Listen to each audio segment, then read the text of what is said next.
আসসালামু আলাইকুম, বিসমিল্লাহির রহমানির রহিম। আব্দুল ফার্মিং লাইভ ইউটিউব চ্যানেলের পক্ষ থেকে দর্শক আপনাদের সবাইকে সাদর আমন্ত্রণ। আশা করি সবাই ভালো আছেন।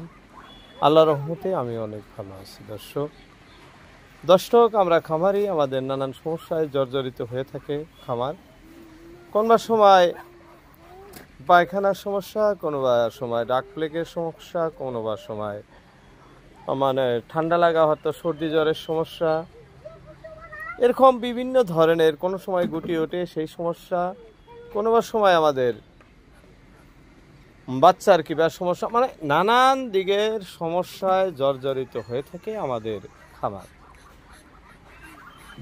তাই সামান্য ভুল বা তারতম্য হয়ে গেলে আমাদের ভীষণ ক্ষতি হওয়ার সম্ভাবনা হয়ে যায়, বা কখনো কখনো ক্ষতি একদম ডাইরেক্ট হয়েই যায়। হওয়ার পরে আমরা টের পাই যে আমাদের ভীষণ বড় ক্ষতি হয়ে গেল। যাই হোক, উদ্দেশ্য আজকে দর্শক ভিডিওতে আসার একটি, আমাদের এক সাবস্ক্রাইবার ভাই কমেন্ট করেছিলেন কালকের ভিডিওতে। ভাইজান লিখেছিলেন আমি 120টি হাঁসের বাচ্চা ক্রয় করেছি, তার ভিতরে আমার 80টি বাচ্চা মারা গেছে, বাকি অবশিষ্ট আছে, তারও অবস্থা ভালো না, হয়তো এই কটাও মারা যাব। এরকম একটি কমেন্ট আমি দেখলাম। অনেক ভাইজানরা রিপ্লাইও দিয়েছেন, কমেন্টে রিপ্লাইও দিয়েছেন। যাই হোক, সেই কমেন্টের রিপ্লাই আমিও দিয়েছি, কিন্তু ভাইজান কোনো কারণ উল্লেখ করেন নাই। সবাই কমেন্ট করছেন যে এই রিপ্লাই দিচ্ছেন যে আপনার হাঁসের বাচ্চার তা দেওয়া ঠিক হয় না। যাই হোক, উনি বলছেন না তা দেওয়া আমার ঠিক আছে, সমস্যা কি সেই বিষয় নিয়েই আজকের ভিডিও। দর্শক চলুন, আমিও বাচ্চা হ্যাঁস দিছি, সেই বাচ্চা কিভাবে দিলে ভালো হয়, কিভাবে বেমার হয়, কিভাবে মারা যায়, সেই আতিগুরি বিষয় নিয়েই আজকের ভিডিও। খুব গুরুতর বিষয়, কারণ ভাইজানের একদিনের ভিতরেই 80টা বাচ্চা মারা যাওয়া, খামারি শেষ। যে আশায় বাচ্চা ক্রয় করেছিল সেই আশাটার ভিতরেই পানি পড়ে গেছে, এরকম ধরনের ব্যাপারটা হয়ে গেছে। দর্শক, আমি এক এক করে আপনাদেরকে বুঝাবো, এই ধরনের সমস্যা যাতে আপনাদের কারো ফেস করতে না হয়। দর্শক, আমাদের এইখানে 50টি হাঁসের বাচ্চা এইভাবে কিন্তু হ্যাঁস দেওয়া আছে। আমি আপনাদের দেখাচ্ছি, এই যে এদিকে দেখেন, এদিকে এই যে এইভাবে হ্যাঁস দেওয়া আছে। আমি 2টি মাছের কার্টন, যে কার্টনগুলা এই যে এই একটি কার্টন আর এই একটি কার্টন, 2টি মাছের কার্টনের ঠিক সেন্টারে এই যে দেখেন, আমি কাইটা দিছি, যে এটা বান্ধা রাখছি, এই যে এরকম ভাবে দেখাইতেছি। বা এক সাইডে পানির একটি পাত্র দিয়ে দিছি, একটি বল 100 ওয়াটের, প্লাস এই সাইডে আমি দানার পাত্র দিয়ে দিছি। এই যে দানা খাইতেছে, দানা এরকম ছিটেও দেওয়া যায়, এরকম দিলে বেশি ভালো এরকম।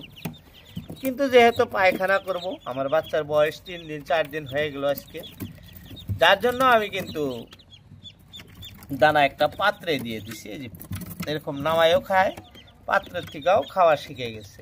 বা এই যে এইভাবে পানি খাইতেছে, দেখাইতেছি পানি খাইতেছে। যেহেতু বাচ্চা নিজেরাই খাওয়া শিখে গেছে, ফার্স্ট টাইমে আমি কিন্তু এই কাপড়ে দিয়েছিলাম। যাই হোক, বিষয় সমস্যা, আমি এই যে সমস্যার কথা বলতেছি। এই যে আমাদের একটি বাচ্চার সমস্যা কিন্তু এখনো রয়ে গেছে, এই বাচ্চাটি। এই যে আমি আজকে সকালবেলা যখন বাচ্চা হিটে দিলাম, দেওয়ার সঙ্গে সঙ্গে বাচ্চা, আমি 100 ওয়াটের লাইট দিছি, দেওয়ার সঙ্গে সঙ্গে হিট বেশি হয়ে গেছে।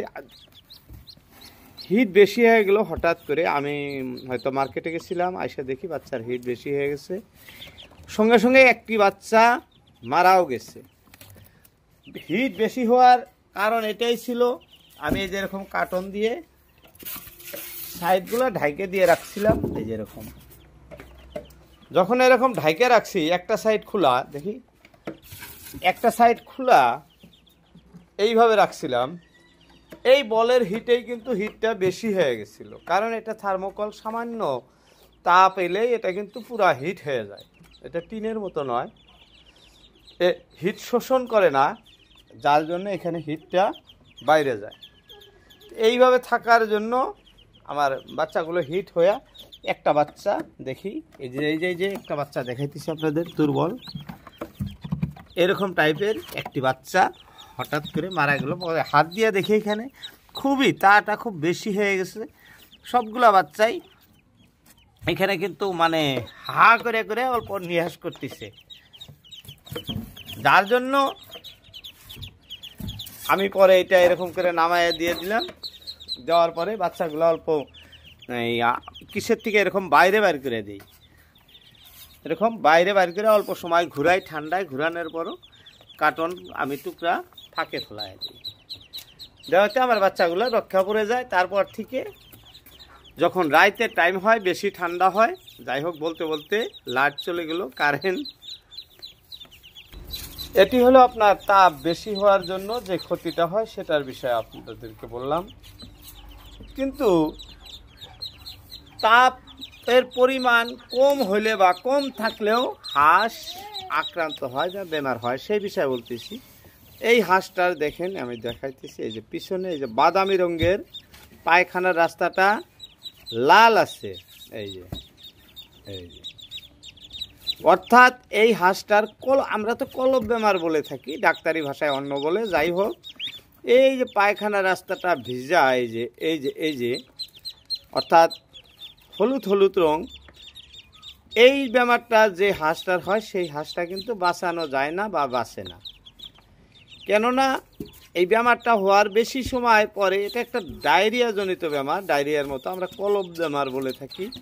হাঁসের বাচ্চার কলপ লাগলে সেই হাঁসের বাচ্চা কিন্তু বাঁচে না, এরকম আগে বলতাম। তো যাই হোক এই বেমারে আমার একটি হাঁসের বাচ্চা যেরকম দুর্বল টাইপের, এই একটা বাচ্চা দুর্বল এখনো আসছে, আমি দেখাইতেছি। এই যে এটারও কিন্তু পায়খানা রাস্তাটা বাদামির কালারের আছে, ওই যে অর্থাৎ এই ছোট ছোট দেখেন কিভাবে ক্ষুদ্র ক্ষুদ্র মানে পায়খানার কিটা দেখা যাইতেছে। এইরকম যদি হয় আপনার বাচ্চাগুলার, সেই ক্ষেত্রেও কিন্তু আপনার বাচ্চা মরে যাব। এই বেমারটা দেখা দিলে আপনারা খাওয়াবেন নর্মাল অ্যান্টিবায়োটিক 3 থেকে 4 ডোজ, অর্থাৎ 3 থেকে 4 দিন সামান্য পরিমাণে দিয়েই থাকবেন এক রাহে 3 থেকে 4 দিন।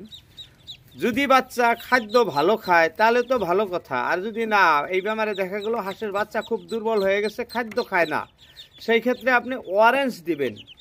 আমরা ইলেকট্রল অরেঞ্জ দেই, ওটা পাউডার, অর্থাৎ 1 লিটার পানিতে একটা প্যাকেট গুলে দেই। আপনাদের ওইখানে যেটা ভালো কোম্পানির ভালো বানতে লিকুইড এই কী কয় সরি পাউডার সেটা দিবেন, অর্থাৎ ওর সেলাইন বিলা যেটা বলি আমরা সেটা, অর্থাৎ বহুত আছে কিন্তু যেটা ভালো কোম্পানির ভালো সেটা দিবেন। 1 লিটার পানিতে 1 প্যাকেট করে গোলার যেটা নিয়ম থাকে ওই হিসাবে গুলেই কিন্তু এইরকম পানির পাত্রে দিয়ে দিবেন।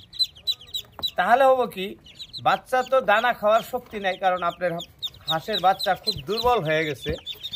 সেই ক্ষেত্রে এই যে পানি খাইতেছে, এই পানিটা খাইলেও আর মানে খাদ্য খাওয়া হয়ে গেল।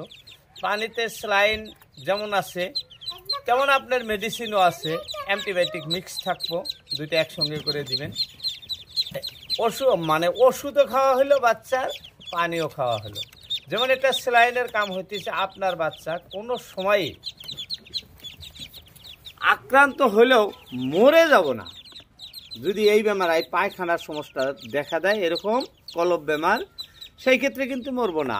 যেহেতু আপনি বলছেন আমার 80টা বাচ্চা মরছে, বাকিটাও মরে যাওয়ার উপক্রম হয়ে গেছে, হয়তো আপনার বাচ্চা দেখবেন, আপনার লক্ষ্য করিয়া আমি যে মানে আপনার দৃশ্য দেখাইলাম বাচ্চার, ঠিক এই বেমারটাই আপনার বাচ্চার হয়ে গেছিল, অর্থাৎ কলব বেমার হয়ে গেছে, মানে পায়খানার সমস্যা হয়ে গেছে।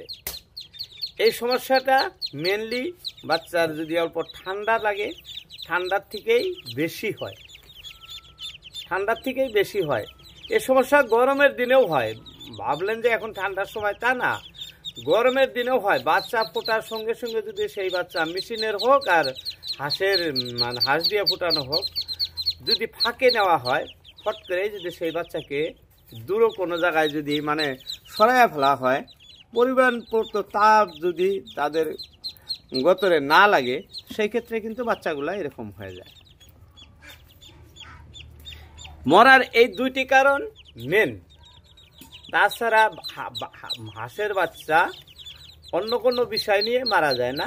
আমার অনেক দিনের অভিজ্ঞতা থেকে আমি করতেছি, আমি পছন্দ করি, আমি নিজেও জানি।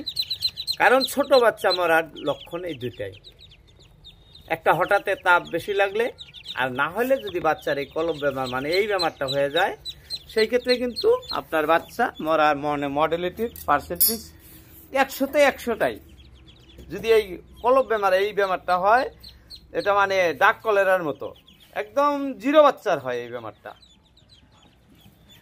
তাই বাচ্চা ফোটার সঙ্গে সঙ্গেই প্রথম পানি দিবেন, তার সাথে অ্যান্টিবায়োটিক দিবেন। কোনো রকমের মুড়ি ভিজানো, চিরা ভিজানো, অমুক তমুক মানে এইসব কুসংস্কার বিশ্বাস করবেন না। এই ধরনের ভালো খাদ্য খাওয়াইতে দিবেন। এই যে আমি দিছি 30 টাকার দানা, এই যে খাইতেছে, এইভাবে বাচ্চা খাবো। আর এরকম পানির পাত্র দিবেন, সেই পাত্রে পানি খাবো।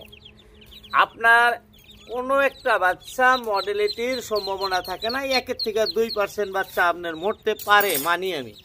খুব বেশি হলে 1 থেকে 2%, তাছাড়া কিন্তু মরবো না। খেয়াল দিবেন বাচ্চা আনার সাথে সাথেই, বাচ্চা ভালো মন্দ কী করতেছে না কী খাইতেছে, কীভাবে আছে, দানা খায় না খায়, বাচ্চার সাথে মাও হয়ে থাকা লাগে। মা যেরকম বাচ্চাকে যত্ন করে সেরকম, যদি সেরকম দৃষ্টিতে রাখেন, আপনার কোনো বাচ্চা নষ্ট হবে না। আর এই বিষয়গুলো মাথায় রাখবেন। যাই হোক, বলতে বলতে অনেক কথা বলে ফেলেছি দর্শক, আজকের মতো ইতি টানছি। আপনাদের মূল্যবান সময় ভিডিওতে দেওয়ার জন্য সবাইকে অসংখ্য ধন্যবাদ। আসসালামু আলাইকুম।